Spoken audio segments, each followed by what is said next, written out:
beautiful people in the world. A mega love shout out po sa lahat na nandiyan with our channel this time. This is a pre-production po. Maraming salamat sa mga nakasuporta. And right now, guys, you know what? I feel nervous and excited at the same time. Kasi parang hindi ko alam kung mag-work ba to. But this is my first time to react to them. At pinakasikat naman talaga, isa sa pinakasikat na P-pop natin today. And that is our Beanie. Yes, to all the blooms out there. Hello, mega love, shout out. And disclaimer lamang po, this is my first time to react. And of course, na-catch up nila ako to the Pantropico, no? Grabeng sikat, ang daming revised na mga version of their steps, but of course the original, yan naman talaga ang makaka-catch up ng lahat ng tao. And right now, guys, I'm very excited to do this. And sana'y samahan ninyo ako for another reaction video.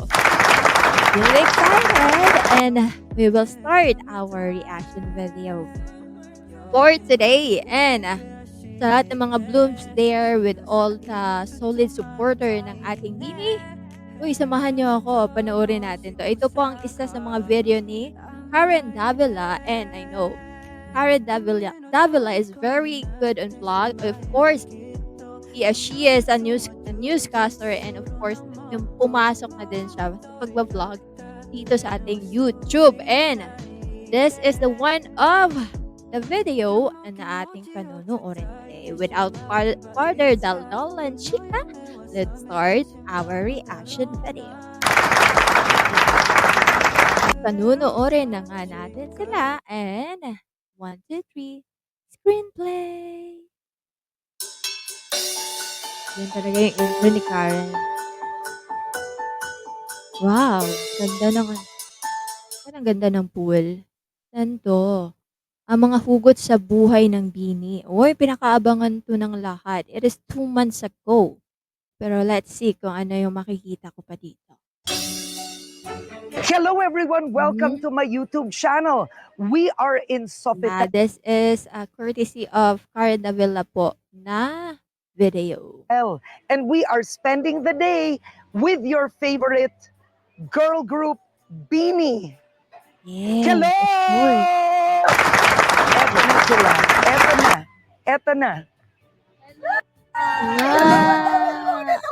Yeah, I know Mika, How are Lloyd, you? How are Juana, you? How are you? Colette, Aya, Oh my ano nga po God. ba po pinaw sa Excited na ako kanya? kumain tayo.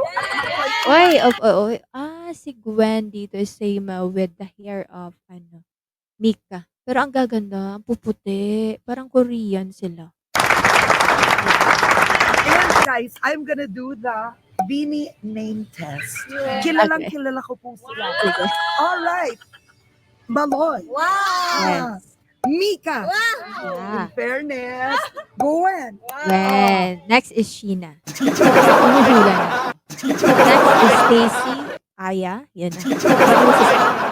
Sheena. Stacy. Aya. Joanna. Colette. Ah. Dear, free tickets na daw ako. I really love the hair of Mika na bagay talaga sa kanya yung red color of her hair, and napaka-cute ni Maloy. Super cute. Oy, wait lang, may ads tayo kasi pinapanood natin. Gusto naman ito yung ads.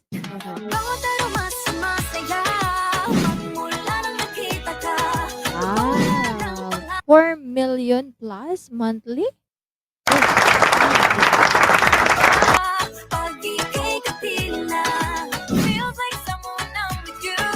And this is first ever P-pop group to top Billboard PH Songs chart.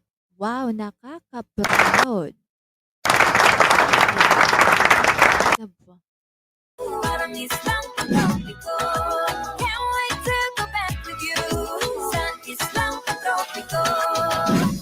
Kita yung kamay ni Karen doon sa gilid. Pinupunin din siya ng video niya, sariling video na niya.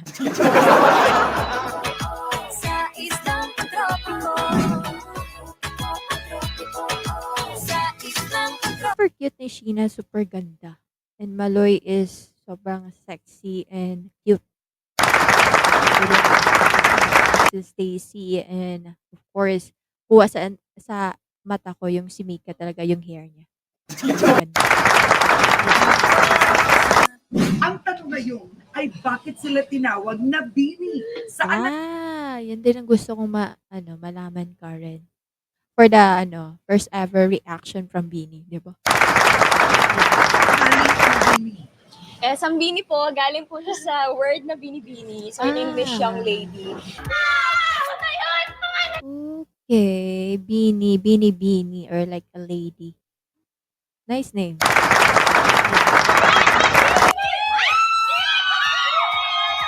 Ang pinaka-goal namin is to inspire yung kabataan. Lalo na nagsimula po kami at an early age, 15, 16. So parang gusto namin iparating sa kanila na walang age yung pag-abot sa pangarap. Wow! Wow, ganda ni Maloy. Super bagay sa kanya yung cute na hair. Pero feeling ko maiyak tayo for this interview sa mga hugot nitong mga babaeng ito. Pero lahat ba kayo noon magkakaibigan na? Di ba? Yeah. Oh my God! Hindi sila magkaibigan. Oh my God. Ang Bakit nagkaasaran ba kayo noon? Opo, may times po talaga na grupo-grupo po kami. Kasi, syempre, iba't ibang lugar po kami nanggaling, iba't ibang beliefs, culture. Yung time lang po na nagkaroon kami ng bond talaga is nung tumagal po yung training. So, sobrang helpful po na tumira po kami sa isang bahay. So, yung bond po namin is naging stronger and now, we're like, Napaka-sexy ni Maloy dito. Bakit ba? Ang ganda niya, promise. Paano kayo pinili na kayo ang magkakasama? Last 2018 po, nagkaroon po ng Kapamilya Grand Audition po sa Star. So, this is Star Hunt that this moment. And ayun po, halos po lahat Parang nag-start ata sila pandemic. Kung tama ako, no? Pero po sa amin parang inunahan ko. for Pinoy Big Brother. Pero si Sheena and Gwen po yung pinalad po na makapasok sa PBB. Alright. Kaya familiar sa akin tong dalawa kasi Pinoy Big Brother fan here. All the way. To the rest ng girls po, parang nakitaan po ni Direk Laura ng potential po sa singing and dancing. No idea po kami talaga na may project po for P-pop hanggang sa pinagsama po kami sa bootcamp, tapos may elimination round, tapos pinagsama na po kami sa training po hanggang sa may elimination din po ulit hanggang sa naging final 8 na po. yeah. Wow! Ngayon, Oo. ang dami nyo ng mga fans at mga views. Pero nung una, Ang sexy naman this girl. Grabe, parang paano yung niya. Tapos yung Sheena, no? God, Joanna pa more. Ganda na. hindi ganun. We are pandemic babies po. Nung time na nakakalabas ako Ayun, tama ako. Pandemic baby sila. kami, we really started Aya, from scratch po. Like, even napakaganda na pag Aya. promote po na we had to give out flyers, everybody walk around Binondo, giving all that po. May clip po si Ate Maloy na kumakalat ngayon sa TikTok na, Kuya, this is your lucky day dahil makikilala mo na ang Bini! Iipit natin sa mga motor. Pwede ba yun? Kuya, it's your lucky day. Galing. Galing ni Maloy Parang sales talk.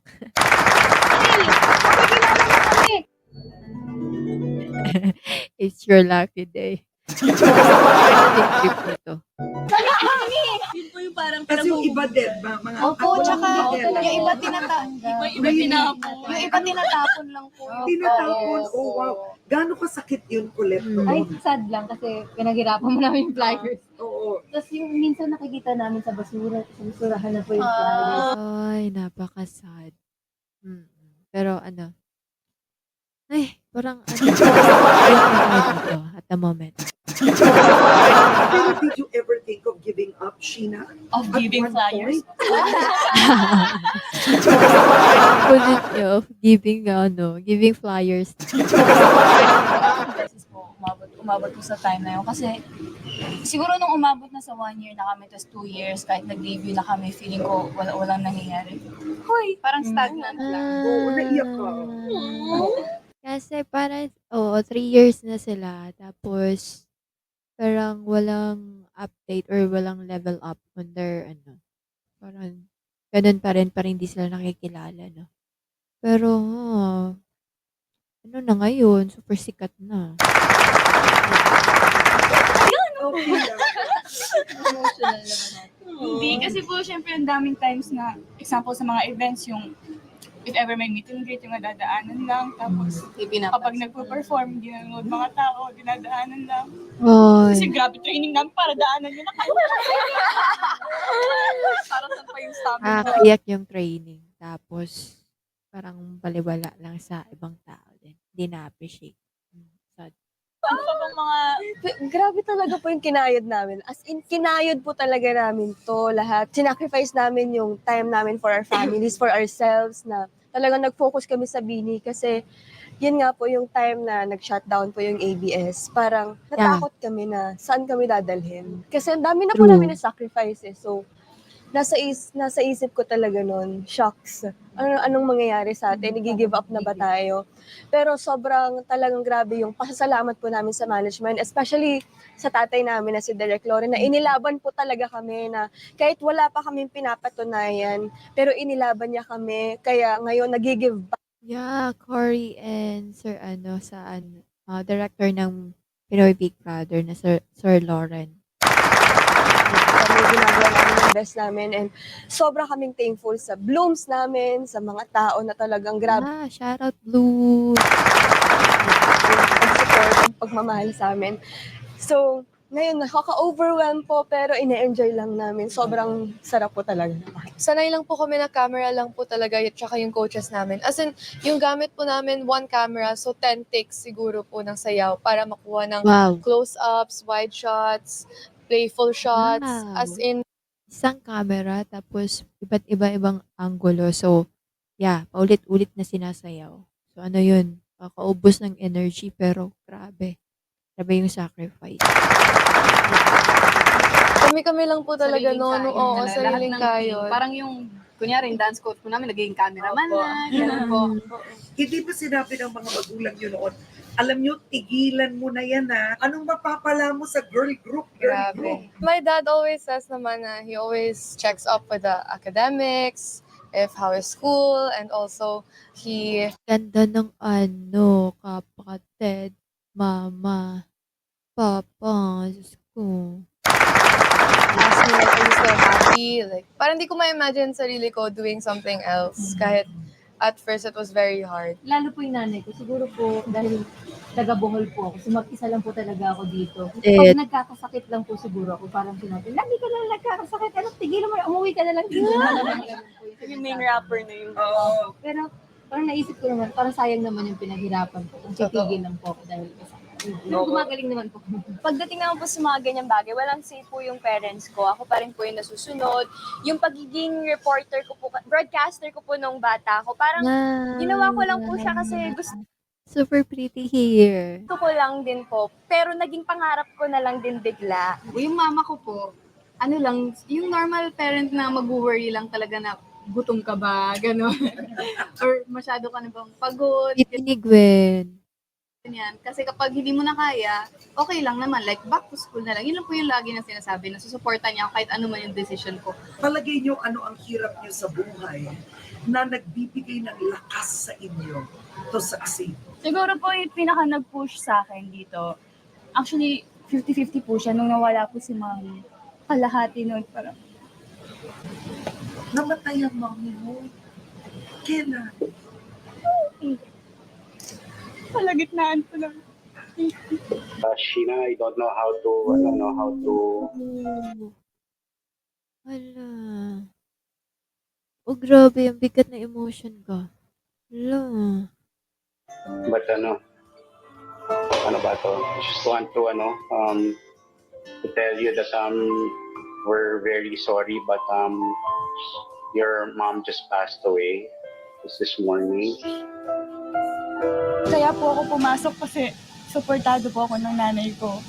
Siya po nag-push sa akin na ituloy yung auditions kahit ayoko nang mag-audition. Grabe yung support sa akin ni mami kaya no. Nung nawala siya, parang ano pag-sense na andito ako. Gusto nang saklap bago kasi mawala si mami. Super hirap nito. Pero, di mo makita sa kanya, ha, masayahing babae pero hala, talaga. Hala, Sheena. Matagal po siyang nakakoma. Mga ilang buwan po siya nakakoma, mga mag-1 year na din, mga 10 months. Hanggang sa nagising na lang po yung lola ko na wala na si mami. Sumuko na. Ang mahirap pa po kasi ng pandemic, tapos minor pa po ako. Tapos hindi ako maka-plane, land lang. Ang daming requirements. Hindi ko na naabutan buro niya, wala na akong naabutan sa bahay. Oo. Umuwi na Yun yung pinakasakit. Wala ka nang maabutan. Hala, grabe. Nakakahinga. lang ako na wala na si mami sa bahay, wala na yung mga kagamitan niya dun sa kwarto kasi nga nakakoma sa bahay. Wala kang closure. You never got to say goodbye. Oh my God. What about your dad? Panganak pa lang po ako, wala na po siya, may ibang pamilya. Ang meron na lang po sa akin, actually, grandparents ko po, very recently, namatay din po yung lola ko. I have my lola and my brother. Kaming tatlo na yun. Grabe yung bigot. Oh my gosh, I'm so sorry. Ikaw ba ang breadwinner? Opo. Kasi po, lola ko matanda na rin. So, maasa na sa pension. So, ako po ko makakaya. Mag-iiyakan tayo. Oo, lahat kayo. Tingnan niyo po, lahat Hindi ko kaya to. sila naiiyak na. Alam ko na maiyak ako. Alam mo, ang bini po kasi, all for one, one for all. Pati po sa luha. Nag-iisa. Kapag umiiyak po ang isa sa kanila, Synchronize. Weakness po kasi namin si Oo. Maloy, ikaw naman, ano ang kwento ng buhay? Tinatawa sa buhay yun. Anong kwento ng buhay mo ngayon? Ako po, isa lang po ako normal na mamamayan ng Pilipinas. Pero yun po, yung pangarap ko talaga. Let's try to change the topic kasi sobrang heavy doon kay kay Sheena. Is mataguyod po talaga yung pamilya ko. Kasi, especially nung umuwi po yung tatay ko, kasi galing po siyang ibang bansa. OFW po siya for 13 years. Nung time po na nag-retire na po siya, so yung pera po, syempre ni-spend po namin siya pambayad po ng mga utang. Pero nung time po talaga ng pandemic, yun po talaga yung time na parang bagsak po talaga kami. Parang namomroblema po kami, ano pong kakainin namin. Ganun. Kasi ako, Yeah, so if you feel the struggle of these girls, guys, so pero napakatapang because they continue to pursue their dreams. And right now, guys, we will cut on that. Sobrang heavy, di ko kaya talaga. But thank you for the girls. If you want to watch this full, you can search on to the vlog of Karen Davila. Just search Karen Davila Bini and makikita nyo na po ang full na vlog po nito of the full interview. And for right now, guys, we will cut off that one para naman po sa courtesy ng ating Karen Davila. And super, sobrang bigat ng emotion and talagang grabe, hindi ko makaya. At panoorin nyo po, supportahan natin kay Karen Davila. Kung gusto nyong manood ng full, hindi kayo hindi po kayo tawag dito. Hindi kayo mabitin. So, just go to the Karen Davila vlog. And of course, yeah, this is our mini right now, guys, na nag-review tayo for same hugot nila. And thank you once again po sa lahat ng sumuporta sa mga blooms out there. Thank you so much. It's the first time to do this reaction video because super sikat na po talaga na P-pop group. And that is our Bini, the girl pop na group. Tama ba yung sinasabi ko? So thank you once again po. And of course, for more updated videos, and if you want to suggest any video of Bini po, you can comment down below. And para naman malaman ko kung nagustuhan nyo ba yung reaction ko. This is the P Production channel. Thank you once again. And this is Karin Yang. I will say bye-bye and see you again on my next reaction video. Bye-bye! And Blooms, Vinny. Thank you so much. Bye-bye!